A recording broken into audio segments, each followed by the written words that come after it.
జూబ్లీహిల్స్ ఉప ఎన్నికకు సంబంధించిన పోలింగ్ స్టార్ట్ అయింది. ఈ ఉదయమే 7 గంటలకు పోలింగ్ స్టార్ట్ అయింది. సాయంత్రం 6 గంటల వరకు పోలింగ్ ఉంటుంది. దయచేసి ప్రజలారా ఓటు వేయండి. 4 లక్షల మంది ఓటర్లు ఉన్నారు. ఇక్కడ 4 లక్షల మంది ఓటర్లు ఉన్నారు. మీరు ఎక్కడున్నా ఇప్పుడు హైదరాబాద్లో కానీ మీరు ఏ స్టేట్లో, అంటే మీ స్టేట్ వదిలిపెట్టండి, మీరు ఈ చుట్టుపక్కల ఎక్కడున్నా కూడా మీరు సాయంత్రం 6 గంటల వరకు ఓటు వేయడానికి అవకాశం ఉన్నది. సో కాబట్టి ఇంట్లో వండుకోకుండా ఆ ఫేస్బుక్లు, ఇన్స్టాగ్రామ్లు, ఇంకోటి ఫోన్లలో ఒత్తుకుంటా ఇంట్లో వండుకోకుండా మళ్ళీ ఎలక్షన్ అయిపోయి ఎమ్మెల్యే గెలవంగానే ఆయన పని చేయకపోతే అగో ఇట్లా చేయలేదు అట్లా చేయలేదని మన సోది మెసేజ్లు ఫేస్బుక్లో పెట్టేవాళ్ళు ఎవరైతే ఉన్నారో ఫస్ట్ వాళ్ళు వేయాలి ఓటు. అంటే వాళ్ళు ఓటు వేయకుండా మనం ఫోన్లలో ప్రశ్నిస్తున్నాం. సో అప్పుడు మనకేం అర్హత ఉన్నది? అందుకే దయచేసి మీ ఓటు హక్కును వినియోగించుకోండి. అందుకే మీకు ఎవరు నచ్చలేదు అని అంటే కూడా నోటా అనేది ఒక దాన్ని పెట్టిరు కదా. ఎవరు నచ్చలే మీకు కనీసం వెళ్ళి నోటాగా నోటేయండి. ఈ దేశంలో ప్రజాస్వామ్యాన్ని కాపాడే ప్రయత్నం చేయండి. ఇక డబ్బులు తీసుకొని ఓటేయద్దు అనేది ఇవాళ లేదు. ఇక ఎందుకంటే అయిపోయింది, ఆల్రెడీ అందరు తీసుకున్నారు, అంతా అయిపోయింది కథ. అందరంటే దాదాపు 99.9999% తీసుకున్నారు. ఒక ఆయన కొంతిచ్చిండు, ఒక ఆయన కొంతిచ్చిండు, ఇట్లా డబ్బుల పంపిణీ అయిపోయింది. ఇప్పుడు దాని గురించి మనం మాట్లాడి కూడా వేస్ట్. ఇప్పుడు మనం మాట్లాడాల్సింది ఏంటంటే పోలింగ్ స్టార్ట్ అయింది. ఎక్కువ మంది ఓటర్లు వెళ్ళి ఓటేయడానికి ప్రయత్నం చేయాలి. సో దయచేసి ప్రతి ఒక్కరూ వెళ్ళి మీ ఓటు హక్కును వినియోగించుకోండి.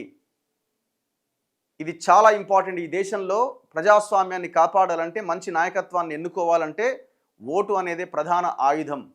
మీకు నచ్చిన వ్యక్తిని వెళ్ళి ఓటేసే ప్రయత్నం చేయండి దయచేసి. ఉదయం 7 గంటలకు పోలింగ్ స్టార్ట్ అయింది.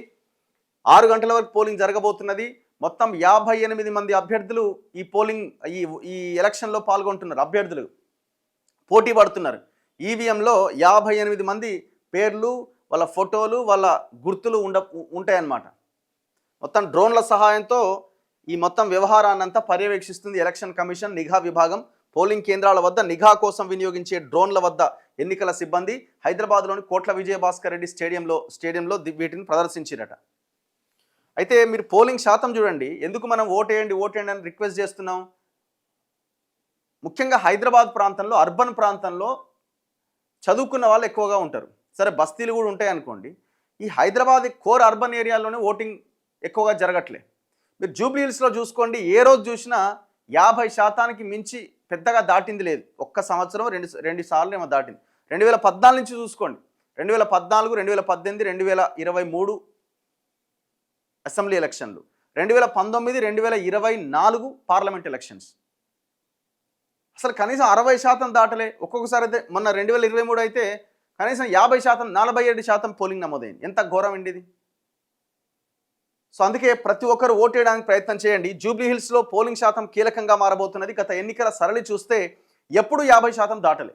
2014లో 50.18%, 2018లో 45.59%, 2023లో 47.58% మాత్రమే ఓట్లు పోలైనవి. ఎంత ఘోరం అండి ఇది.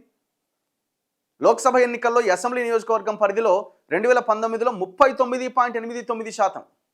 ఎంత ఘోరం ఇది చూడండి. ఇంకా 2019 పార్లమెంట్ ఎలక్షన్లో ఆ సికింద్రాబాద్ పార్లమెంట్ పరిధిలో ఉన్న జూబ్లీహిల్స్ నియోజకవర్గంలో పడ్డ ఓట్లు ఎంత అంటే జస్ట్ 39.89%.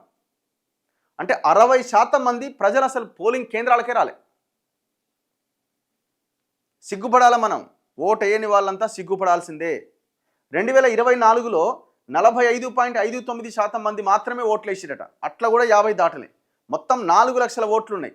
2 లక్షల ఓట్లు పోలవుతాయా అన్నది సందిగ్ధంగా మారింది.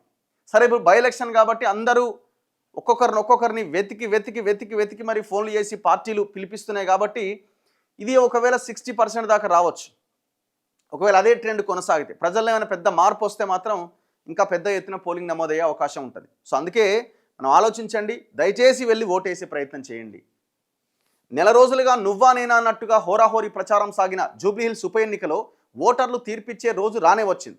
మంగళవారం ఉదయం 7 నుంచి సాయంత్రం 6 గంటల వరకు పోలింగ్ జరగబోతున్నది. ఎమ్మెల్యే మాకంటి గోపీనాథ్ మృతితో ఉప ఎన్నిక నిర్వహిస్తున్న విషయం తెలిసిందే. 58 మంది అభ్యర్థులు ఉన్నా ముగ్గురి మధ్యనే ప్రధాన పోటీ ఉన్నది.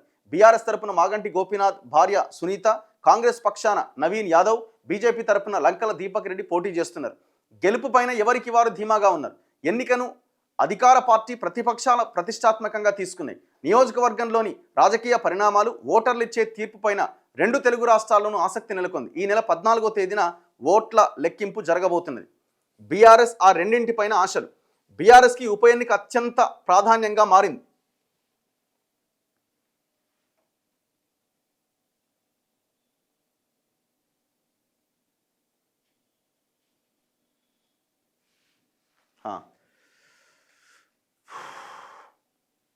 జూబ్లీహిల్స్ నియోజకవర్గం ఆవిర్భవించిన తర్వాత జరిగిన 4 ఎన్నికల్లో 3 సార్లు మాగంటి గోపీనాథ్ గెలుపొందారు.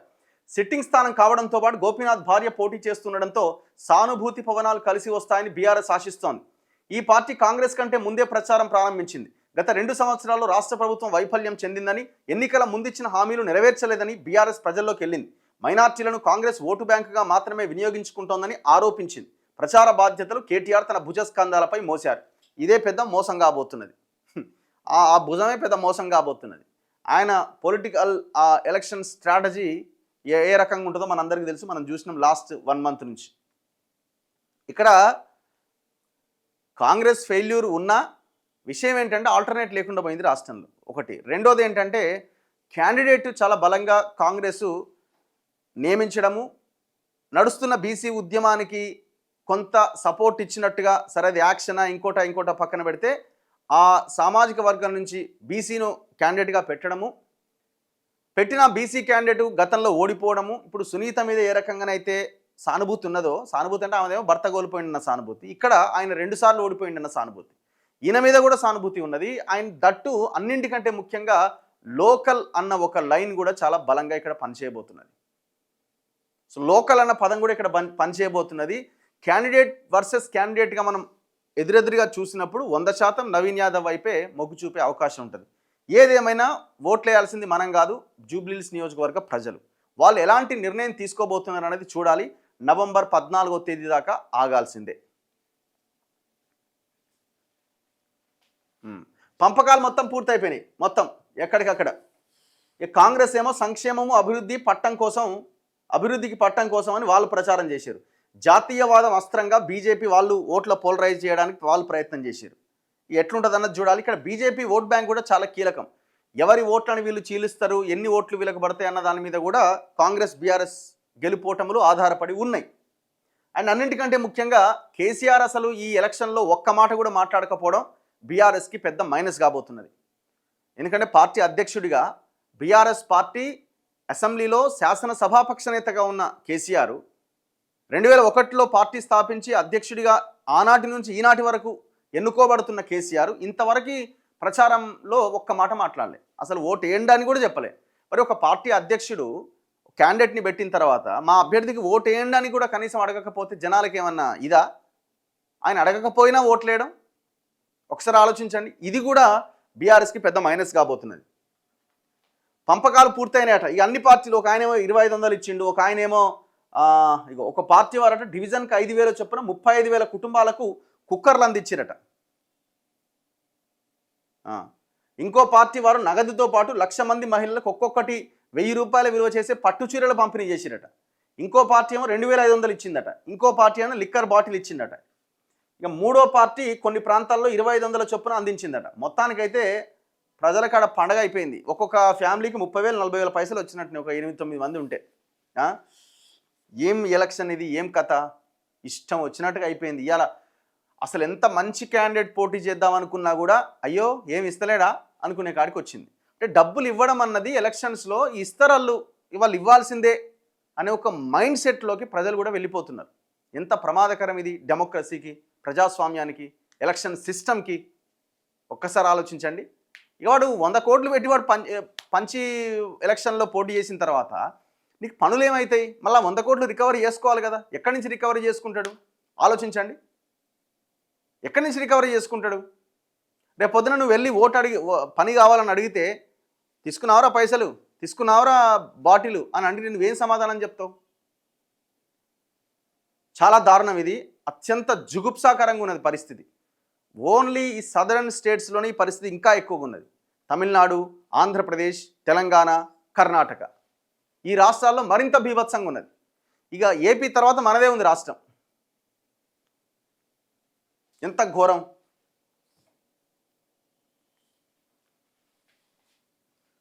సో దయచేసి ఆలోచించి ఓటేయండి, మంచి నాయకుడిని ఎన్నుకునే ప్రయత్నం చేయండి.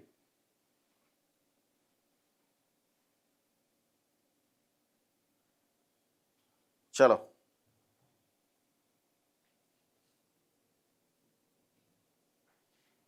నిన్న రేవంత్ రెడ్డి కూడా రివ్యూ చేసినట్టున్నాడు. ఉప ఎన్నికను సీరియస్గా తీసుకున్న ముఖ్యమంత్రి. ఉప ఎన్నిక నోటిఫికేషన్ వెలువడినప్పటి నుంచి రేవంత్ రెడ్డి సీరియస్గా తీసుకున్నారు.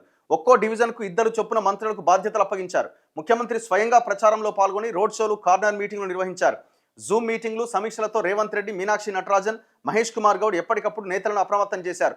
క్షేత్రస్థాయి సర్వేల నివేదికలను మంత్రులకు అందించి కీలక సూచన చేశారు. ఎక్కడైనా వెనుకబడినట్టు తేలిన చోట పుంజుకోవడానికి వ్యూహరచన చేశారు. పోలింగ్ ముగిసే వరకు అన్ని జాగ్రత్తలు తీసుకోవాలని నిర్ణయించినట్టు పార్టీ నేతలు తెలిపారు. పోలింగ్ స్టార్ట్ అయింది. నవీన్ పోయిండా? అనిల్ ఎంతసేపే?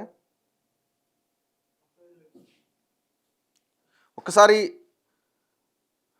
మన అనిల్ అక్కడే ఉన్నాడు. ఒక్కసారి మరి పోలింగ్ కేంద్రం దగ్గరికి వెళ్ళిండా లేదో తెలియదు. ఒక్కసారి చిన్న ఫోన్ తీసుకునే ప్రయత్నం చేద్దాం.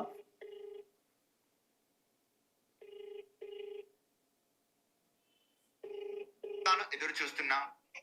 హలో అన్న, ఏమైంది అనిల్? వెళ్ళినావు అక్కడికి పోలింగ్ కేంద్రం దగ్గరికి? ఏమైనా ఎగ్జాక్ట్ గా రహమత్ నగర్ పోలింగ్ స్టేషన్ దగ్గరే ఉన్నా నేను. రహమత్ నగర్. ఓకే. జనాలు కనబడుతున్నారా లేకపోతే పోలింగ్ ఏమైనా పెరిగేటట్టు ఉందా పోయినసారికి ఈసారికి?